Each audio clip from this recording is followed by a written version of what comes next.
For years, the universe has been shouting an unbelievable truth, and we are just now starting to listen to it. We know that at every moment, our entire body, even the air we breathe, is all exposed to an invisible radiation. A faint whisper, but always present on the scene. This radiation is a messenger from the beginning of the universe, and is actually the oldest light that is still seen throughout the cosmos. But how is such a thing possible? Why is this light still seen in the corners of the universe? And why do some scientists say that this radiation might even contain information hidden from before the Big Bang?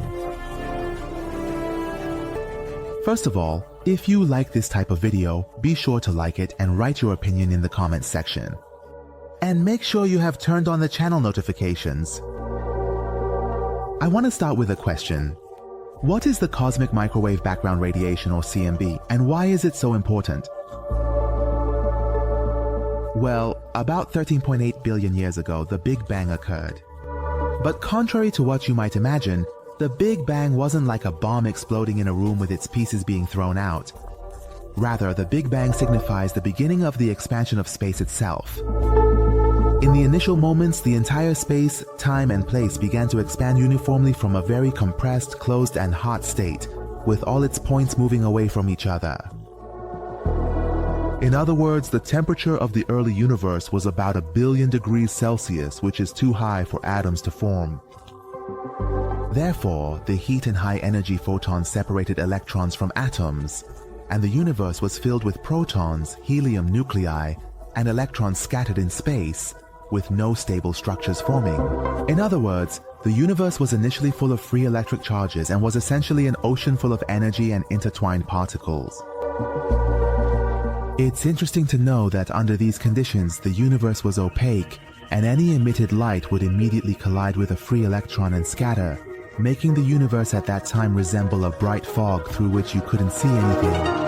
But after 380,000 years, the temperature dropped to about 3000 Celsius and everything changed.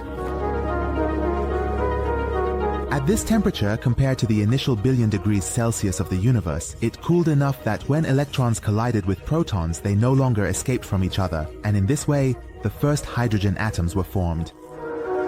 In simpler terms, in this state, the universe became transparent and was no longer foggy. In this way, without free electric charges, light could travel vast distances. However, this initial light is actually what we know today as the cosmic microwave background, or CMB. In other words, the CMB is essentially an image of the universe's infancy. The initial light that was emitted when the universe was just forming, and is still visible in all parts of the sky.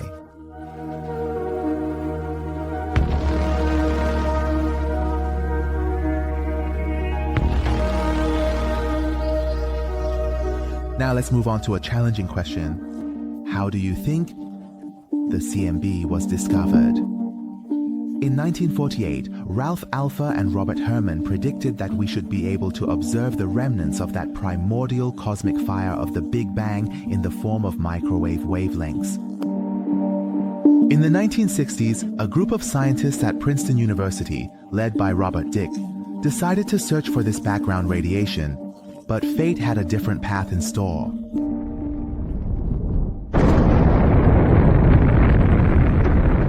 In 1964, around approximately 50 kilometers east of Princeton, in the town of Holmdel, a town known for its scientific contributions, New Jersey, at Bell Labs, two scientists named Arno Penzias and Robert Wilson were working with a radio telescope.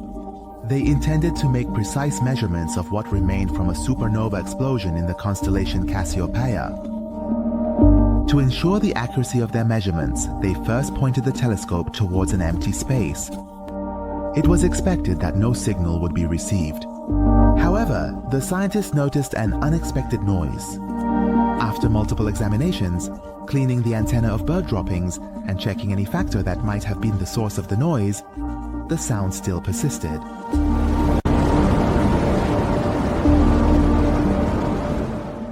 It was here that Arno Penzias and Robert Wilson gradually began to suspect the situation and realized that this was not an ordinary noise, but rather a signal from the depths of space.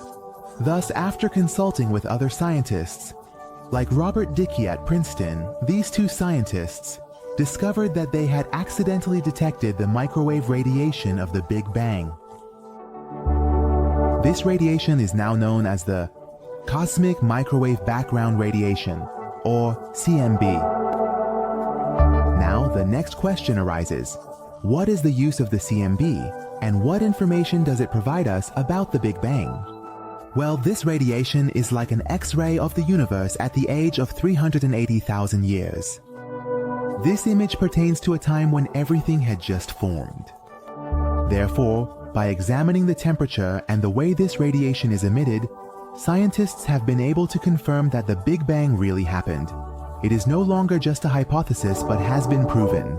In this way, the universe began from a very hot and dense state, then expanded and gradually cooled down, allowing atoms to form until conditions were suitable for light to be emitted. In my opinion, the most interesting thing about the CMB is that this radiation is still moving and we deal with it every day. For example, if you tune into a channel that doesn't broadcast content on an old television, the static you see is actually about 1% of the noise from the Hazell CMB radiation that has remained since the beginning of the universe.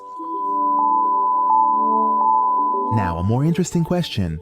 If the CMB is just electromagnetic radiation, then what is the oldest physical object in the universe? Well, in response, we should refer to the first stars or the third generation of stars, known as population 3 stars. These are the oldest objects that physically existed in the universe.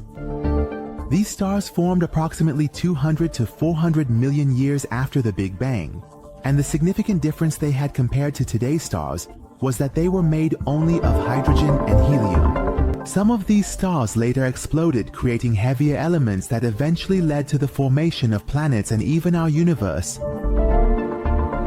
In the next video, I intend to provide more details on this topic, so make sure to watch that video as well.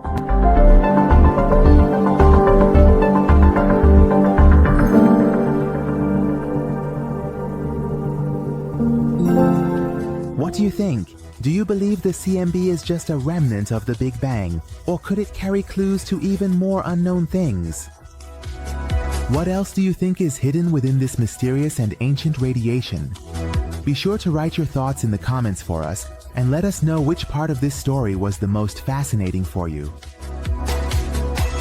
So, in summary, based on what we've discussed, the discovery of the CMB was one of the greatest scientific pieces of evidence supporting the Big Bang. This discovery, which brought the 1978 Nobel Prize in Physics to Arno Penzias and Robert Wilson, demonstrated that the universe had a very hot past and has been expanding more and more since then. On the other hand, we always thought that to understand the past, we must look at physical evidence. But this story shows that sometimes we need to pay attention to the faint sounds that have remained for us from the distant past. Perhaps many things, and indeed a treasure trove of information about the universe, are hidden in these simple sounds. I hope by now you have liked the video and turned on the channel notifications so you don't miss the upcoming videos.